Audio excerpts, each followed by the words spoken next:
Jadi begini, kalau ditanyakan beda proses seleksi jalur mandiri tahun 2020 dengan 2019 dan sebelum-sebelumnya memang sangat berbeda, berbeda sekali. Izinkan saya menyampaikan beberapa perbedaannya. Yang pertama itu dari segi materi dulu ya. Dari segi materi ujian, tahun ini hanya ada materi tes yang kita namakan tes potensi skolastik, TKS, ya, tes kemampuan skolastik. Sebelumnya itu tahun sebelumnya ada TKA juga, tes kemampuan akademik, ya. Tes kemampuan akademik itu ditiadakan tahun ini, hanya ada skolastik itu dari. Jadi yang tahun lalu itu satu sesi bisa 4 jam. Sekarang 2 jam gitulah, 2 jam udah selesai dengan harapan anak-anak mereka tidak terlalu lama dalam ruangan sehingga lebih cepat testingnya. Itu yang dari segi materi. Nah, kemudian dari segi waktu,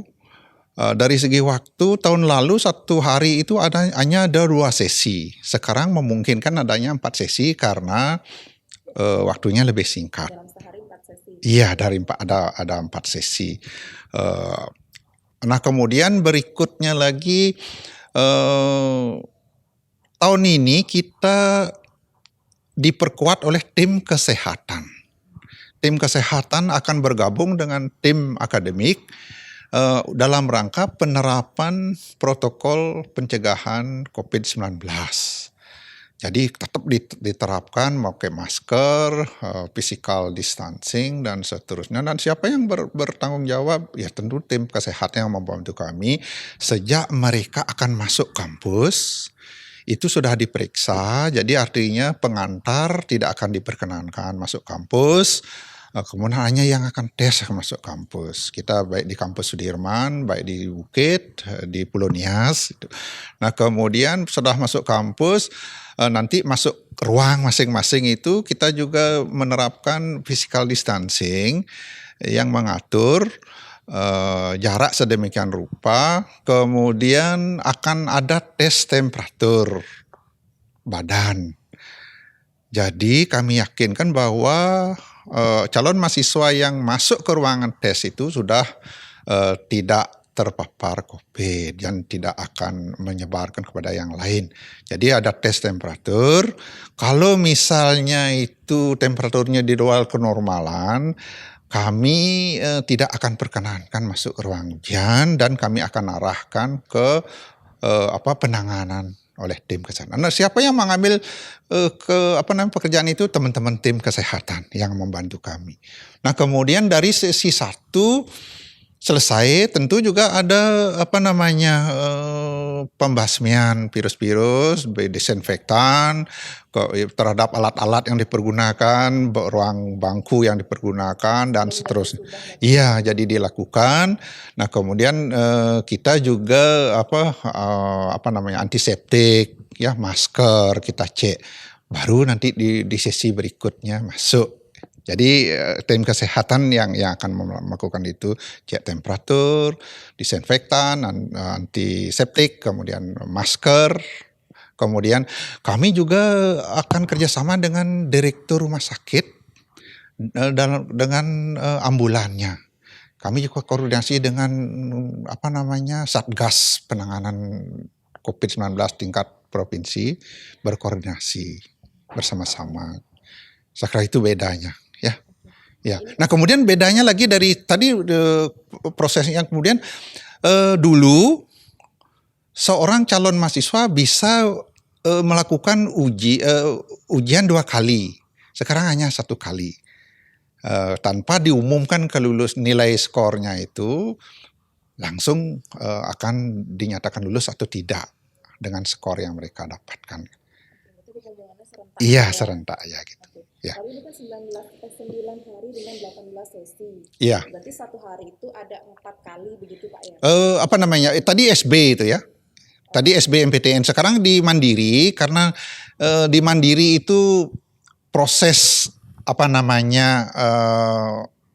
proses cek kesehatannya itu penerapan protokol kesehatannya memakan waktu, kami mampu hanya 2 tiap hari. Jadi 1 sesi pagi dan 1 sesi sore. Nah kemudian kami mulai paginya itu jam 9, nah kemudian 1 jam sebelumnya itu melakukan protokol kesehatan. Ya, kemudian katakanlah 2,5 jam sehingga nanti jam 12 sudah selesai. Kemudian berikutnya mulai di jam 1 dan kira-kira jam 4 sudah selesai. Ya, udah. SNMPTN kemarin sudah diumumkan Pak. Ya. Jadi sebenarnya SBMPTN itu tetap dilaksanakan atau mandiri langsung Pak atau gimana Pak? Jadi kalau SB ini kita sedang menunggu karena itu tergantung dari kebijakan nasional. Jadi seluruh perguruan tinggi negeri di Indonesia itu sama. Seleksi masuk perguruan tinggi melalui seleksi itu ya, SBMPTN. Nah sekarang posisi kita siap-siap melakukan pendaftaran yang akan kita lakukan SB itu tanggal 2 Juni sampai 12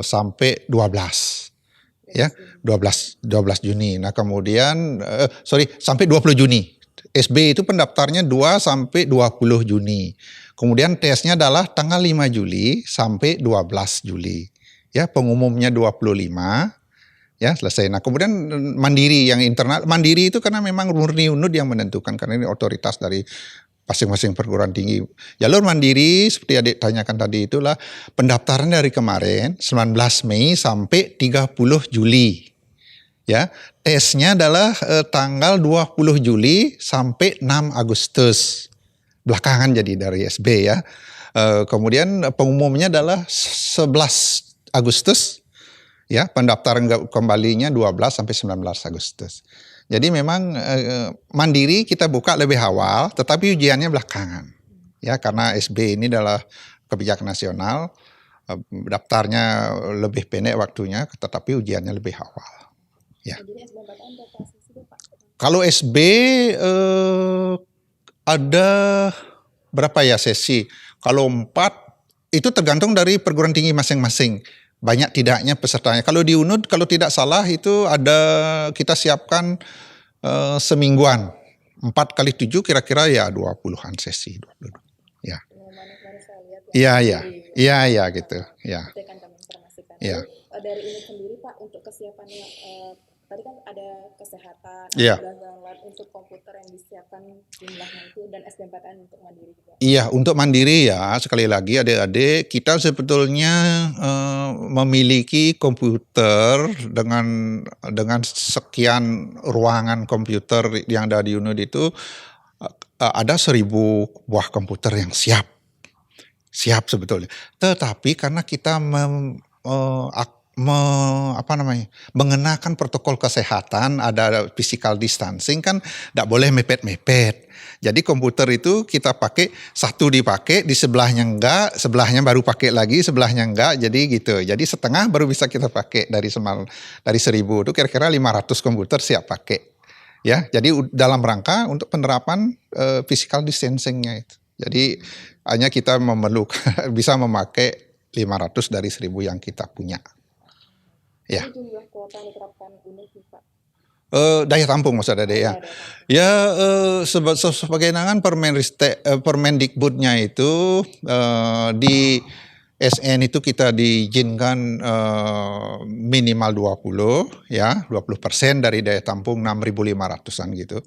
Kemudian untuk SB itu kita minimal 40%. Kemudian di jalur mandiri kita diperkenankan maksimal 30%. Kalau maksimal 30% dari 6.500 itu kira-kira kan 2.150 lah. Itu daya tampung yang harus kita isi di jalur mandiri. Daya tampung kita 6.500 untuk tahun ini. Itu untuk mengisi 48 prodi S1 ditambah 4 diploma. Jadi ada 52 prodi yang harus kita isi sebanyak 6.500 mahasiswa. Bapak, ya. Kan dalam keadaan seperti ini, bagaimana prosedur pendaftaran ulang Pak? Pendaftaran angkutan? Nah, inilah yang harus kita pikirkan. Di satu sisi kita sudah memiliki mahasiswa yang sudah kita luluskan baik SNMPTN yang sekarang ini pada saatnya nanti SBMPTN dan pada saatnya nanti kita sudah meluluskan di Mandiri. Kalau mereka sudah lulus, tahap berikutnya itu adalah pendaftaran kembali yang kita harus lakukan di situ adalah tes kesehatan dan verifikasi nilai raport untuk yang lulus SNMPTN. Nah untuk itulah karena ini harus tes kesehatan tidak bisa online, harus datang ke para medis kan begitu. Kita carikan waktunya yang tepat, kapan itu bisa dilakukan, baik kesiapan kita di rumah sakit maupun mahasiswa kita kan dari jauh banyak. Dari luar Bali banyak, bagaimana kita melakukan tes kesehatan di sini kalau mereka tidak bisa datang ke sini. Mudah-mudahan nanti ada jalan, katakanlah kalau harus mereka ke sini karena harus mendaftar kembali, memperlihatkan nilai raport aslinya, melakukan tes kesehatan dan tidak ada masalah. Dan juga bebas narkotik, itu penting, bebas narkotika itu juga kami pikir penting sehingga itu harus dilakukan. Nah untuk itulah kami sebetulnya sudah berkoordinasi dan lapor Ibu Rektor nanti akan memberikan instruksi kepada Pak Direktur Rumah Sakit Perguruan Tinggi Negeri Universitas Udayana nanti bagaimana bisa di samping RSPT sekarang menangani pasien terpapar COVID juga nanti bisa membantu untuk melakukan tes kesehatan bagi mahasiswa baru baik jalur SNMPTN, SBMPTN dan Mandiri. Nah, yang saya belum sepenuhnya ada jalan keluar mahasiswa yang ada di luar daerah. Kan mereka keluar daerah itu tidak memungkinkan dari segi perizinan pemerintah setempat, dari transportasinya. Saya juga belum tahu gimana nanti itu bisa kita cari jalan keluarnya. Jadi kita lihat-lihat juga perguruan tinggi yang lain bagaimana. Ya. Sambil disusun ya nanti. Gini ya.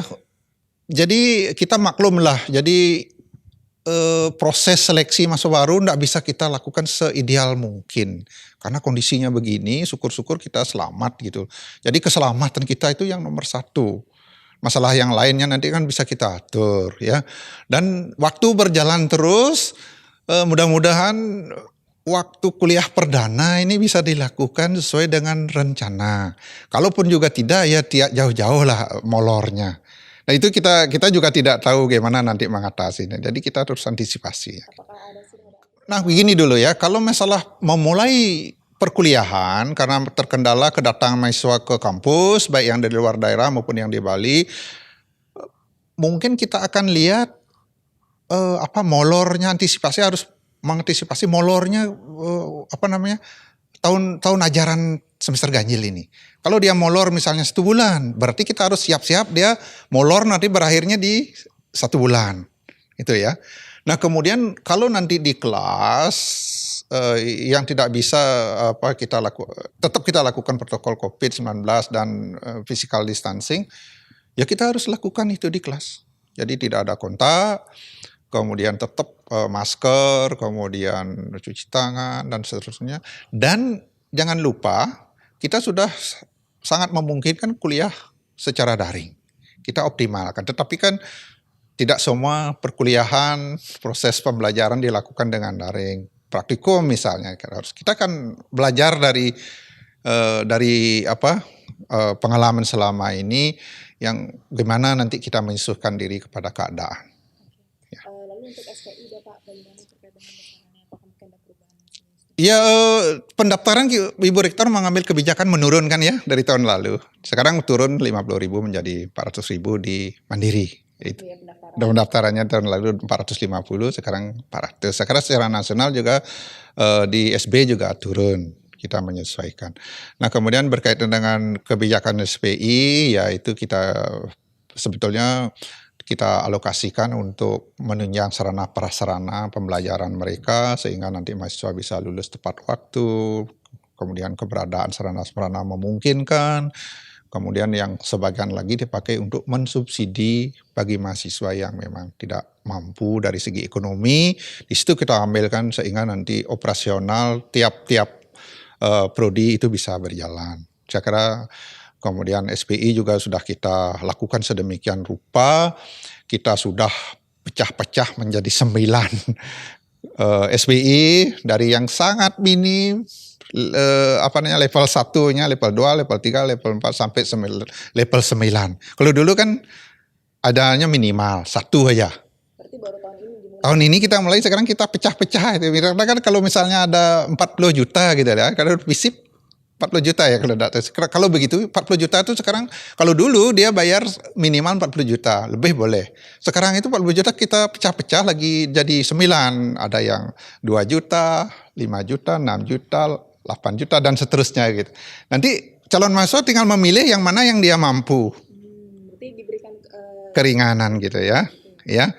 dari peserta boleh memilih sendiri. Milih sebelum dia gini, milih ini mampunya di mana gitu ya. Coba dicek di sistem kami itu. Sudah sangat transparan dan memang sesuai kemampuan ya. Dan kita juga akan tetap menyiapkan Mandiri, tetap menyiapkan kelompok UKT 1 2 3 4 5. Lebih bagi yang mampu, bayar sedikit bagi yang tidak mampu. Nanti yang lebih itulah yang akan mensubsidi teman-teman mereka yang belum beruntung dari segi ekonomi. Jadi silakan itu